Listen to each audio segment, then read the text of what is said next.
Personal loan लेने से पहले हमें इन बातों का नॉलेज होना चाहिए। अगर आपको ये बातें नहीं पता है तो हो सकता है आपको शॉक लगे जब आप पर्सनल लोन ले या उसके बाद लेने के बाद, क्योंकि आपसे बहुत सारे एडिशनल चार्जेस वसूले जाते हैं, उनके बारे में आपको जानकारी होनी चाहिए। जब भी आप लोन लेते हैं तो जिस डॉक्यूमेंट पे आप साइन करते हैं वहां पर छोटे छोटे अक्षरों में बहुत सारी बातें लिखी होती हैं जिसे कोई रीड नहीं करता है। उस टाइम वो साइन करके लोन ले लेते हैं, लेकिन हमें रीड जरूर कर लेना चाहिए कि वहां पर उनके टर्म्स एंड कंडीशंस क्या है। जब तक आप टर्म्स एंड कंडीशन नहीं पढ़ेंगे तो आप उनके ऊपर कोई क्लेम नहीं कर पाएंगे। अगर इन फ्यूचर आपसे कोई एडिशनल चार्जेस वसूला जा रहा है तो आप क्लेम नहीं कर पाओगे, क्योंकि उनकी सारी शर्तें उस टर्म एंड कंडीशंस में लिखा होता है जिसपे आप साइन करते हैं। तो चलो गाइस, बात करते हैं कि लोन लेने से पहले हमें किन बातों का ध्यान रखना चाहिए।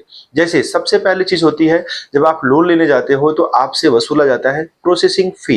अब आप कहोगे प्रोसेसिंग फी क्या है और ऐसा क्यों, हम बैंक से लोन ले रहे हैं तो बैंक जो प्रोसेस कर रहा है उसके लिए पैसा क्यों ले रहा है? क्योंकि बैंक जब आपको लोन देता है तो बहुत तरह की वेरिफिकेशंस करता है, आपके सिविल स्कोर के बारे में, आपके प्रीवियस लोन्स के बारे में कि आपने जो पहले लोन लिए थे क्या आपने उन्हें चुकता किया है टाइम पे कि नहीं किया है। तमाम तरह की चीजों को बैंक अपने एंड से चेक करता है और इन सारी चीजों को चेक करने के लिए वो आपसे लेता है extra money, like processing fee. क्योंकि ये जो प्रोसेसिंग फी है, पहले कई तरीके से इनके अलग अलग नाम थे और अलग अलग नाम से ली जा रहे थे, लेकिन इसको एक नाम दिया गया प्रोसेसिंग फी, जहां पर ये सारे चीजों को चेक करके बैंक आपको एक फी डिसाइड करता है कि आपका इस लोन पे इतना परसेंट प्रोसेसिंग फी लगेगा। जैसे एक एग्जांपल लेते हैं, मान लीजिए 1 लाख रुपए का आप लोन ले रहे हैं तो अप्रोक्स में 3 पॉइंट समथिंग से लेके आपका 3.5 के बीच में ही प्रोसेसिंग फी रहता है। इसी के आसपास में लगभग बैंकों का फीस रहता है, लेकिन ये डिपेंड करता है कि आप किस बैंक से या किस एप्लीकेशन से लोन ले रहे हैं।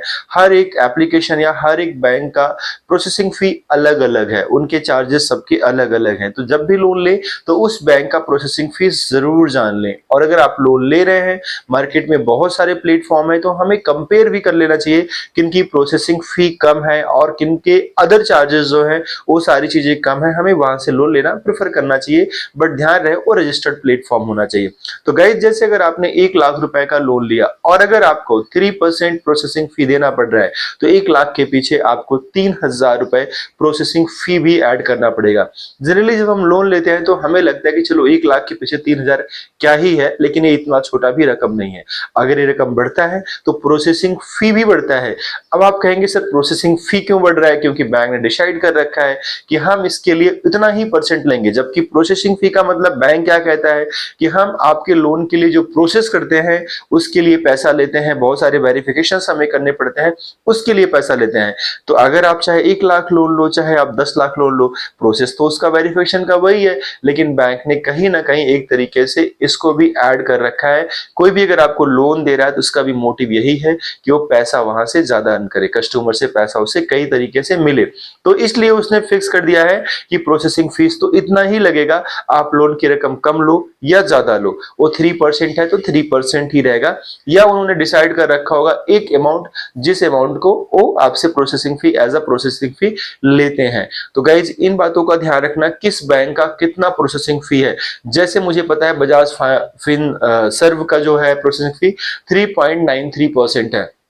तो ऐसे हर बैंकों के गाइज अपने अलग अलग परसेंटेज हैं, तो आपको पता होना चाहिए कि किस बैंक का कितना प्रोसेसिंग फी है। अब आपने लोन ले लिया, इसके बाद कभी कभी आपसे कुछ बैंक हैं, मैं सभी बैंकों की नहीं बात कर रहा हूं या सभी प्लेटफॉर्म की नहीं बात कर रहा हूं, कुछ प्लेटफॉर्म ऐसे हैं जो आपसे वेरिफिकेशन चार्जेस अलग से लेते हैं।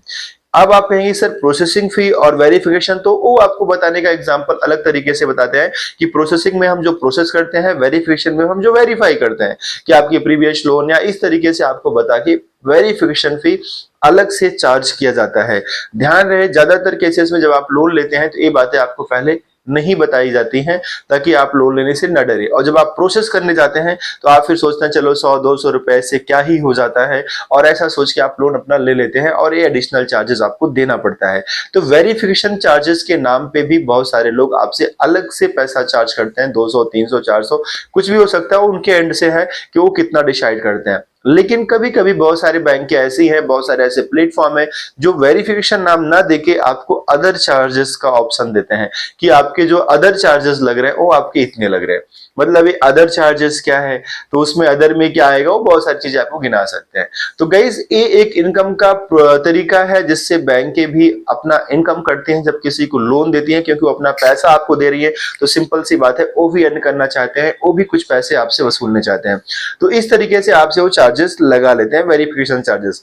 अब मान लीजिए आपने लोन ले लिया, ठीक है, रेट ऑफ इंटरेस्ट जो है आपकी ईएमआई स्टार्ट होना शुरू हो गया।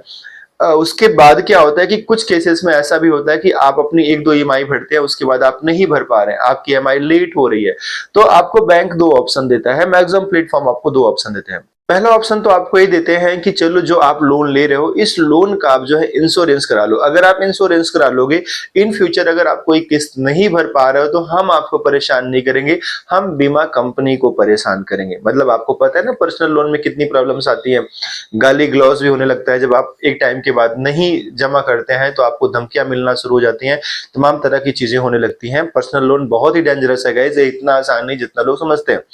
अगर आप टाइमली पेड नहीं कर रहे हैं तो, है ना, टाइमली पेड नहीं करें तभी ये प्रॉब्लम है, अदरवाइज नहीं है।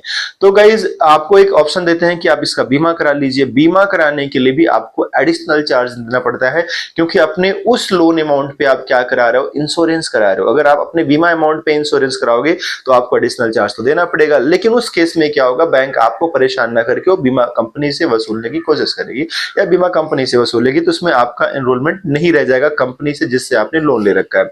दूसरा ऑप्शन आपको ये रहता है गाइस कि अगर आप कोई ईएमआई नहीं भर पाए, ईएमआई अगर आप नहीं भर पाए, आपकी ईएमआई लेट हो गई, तो आपसे वसूलते हैं लेट पेमेंट। आपसे इंटरेस्ट तो ले ही रहे हैं, उसके बाद अब आपसे ले रहे हैं लेट पेमेंट। आपने लेट किया, लेट पेमेंट के नाम पे 200 से लेके 500 के बीच अदर अदर बैंकों के अपने अलग अलग हिसाब किताब है कि किसको कितना लेना है, वो बैंक ही डिसाइड करती है। लेकिन मैं जो बता रहा हूँ ग्राउंड फिगर में 200 से लेके 500 तक के बीच में लगभग बैंकों का लेट फी भी रहता है कि आपको लेट फी भी उनको देना पड़ेगा। ये भी उनकी एक इनकम होती है। अगर आपकी किस्त ब्रेक हो रही है और आप लेट में पेड कर रहे हैं तो आपको एक्स्ट्रा मनी भी देना पड़ सकता है एज अ लेट पेमेंट। ये तीसरी इनकम होती है जो आपको पता होना चाहिए। चौथा गाइस ये होता है कि मान लो आपने 3 साल के लिए या 1 साल के लिए लोन लिया है, या 2 साल के लिए, एक टाइम पीरियड के लिए आपने लोन लिया है, लेकिन आप चाहते हैं, आपके पास कहीं से पैसे आ गए, आप चाहते हैं इस लोन को क्लोज कर दिया जाए। इस लोन को 2 महीने बाद या 3 महीने बाद, मान लो आपने 2 साल के लिए लोन लिया, 6 महीने बाद आपके पास पैसा आया और आपने सोचा कि चलो इस लोन को क्लोज करते हैं। जब आप इस लोन को क्लोज कराने जाओगे तो बैंक का तो नुकसान होगा, क्योंकि आपके बचे हुए टाइम का उसको इंटरेस्ट नहीं मिलेगा। तो अब बैंक आपसे फिर से चार्ज करता है प्री क्लोजर फी। प्री क्लोजर यानी आप उस लोन को पहले से क्लोज कर रहे हो तो हम आपसे एक एडिशनल फी लेंगे, प्री क्लोजर फी। मतलब वो आपको हर एंड पे, हर मोड पे कहीं ना कहीं आपसे थोड़ा थोड़ा पैसा वो ले रही हो, थोड़ा थोड़ा पैसा उसका प्रॉफिट बनता है, क्योंकि वो बहुत सारे कस्टमर से करते हैं तो उनकी इनकम बहुत ज्यादा होती है। तो अब आपसे प्री क्लोजर फी जो लिया जाता है गाइस, लगभग 2% आपके लोन के अमाउंट का या रिमेनिंग अमाउंट का लिया जाता है। लेकिन ये डिपेंड करता है कि आपका प्रीवियस उस बैंक के साथ रिलेशंस क्या रहे हैं। जैसे अगर आप पहले से उससे कई तरह के लोन ले चुके हो तो हो सकता है कि प्री क्लोजर लोन आपका माफ भी कर दिया जाए।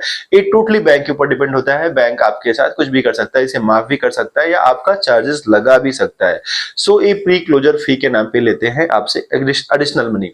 तो गाइस अब आपको पता होना चाहिए, जब आप लोन लेते हो हर एक मोड पे अगर आप उस लोन को लोगे, प्रोसेसिंग फी तो आपको देना पड़ेगा। आपको पता होना चाहिए हर एक बैंक से, किसी भी बैंक में जाओगे प्रोसेसिंग फी आपको देना पड़ेगा। दूसरा गाइस आपका एक होता है अदर चार्जेस होते हैं, या कहीं कहीं वेरिफिकेशन चार्जेस के नाम पे आपसे पैसा ले लिया जाता है, या अदर चार्जेस बोल के कुछ पैसा आपसे और लिया जाता है। तीसरा आपको इंटरेस्ट तो देना ही पड़ेगा। अगर आप ईएमआई नहीं भर पा रहे हो गाइस तो आपको लेट फी देना पड़ेगा, और टाइम से पहले क्लोज कर रहे हो तो प्री क्लोजर फी देना पड़ेगा। ये बातें आपको पर्सनल लोन लेने से पहले पता होनी चाहिए। दूसरी बात गाइस, जब भी आप पर्सनल लोन लो तो अपनी जरूरत सबसे पहले चेक करो कि हमें जरूरत कितने पैसे की है, कम या ज्यादा। उसके अकॉर्डिंग आप प्लेटफॉर्म चूज करो कि कहाँ का टेन्योर कितना है, कितने रेट ऑफ इंटरेस्ट है, कितना किसका प्रोसेसिंग फी है। बहुत सारे प्लेटफॉर्म इजिली आपको लोन दे रहे हैं पेपरलेस। अगर आपको इनके वीडियोस देखना है तो हमारे चैनल पे विजिट करो, हमने सबके ऊपर बना रखे हैं। उनको कंपेयर करो, उनको कंपेयर करने के बाद आप डिसाइड करो कि किस प्लेटफॉर्म से हमें लोन लेना चाहिए या कौन सा प्लेटफॉर्म हमारे लिए जेन्युइन होगा, बेटर होगा। होगा।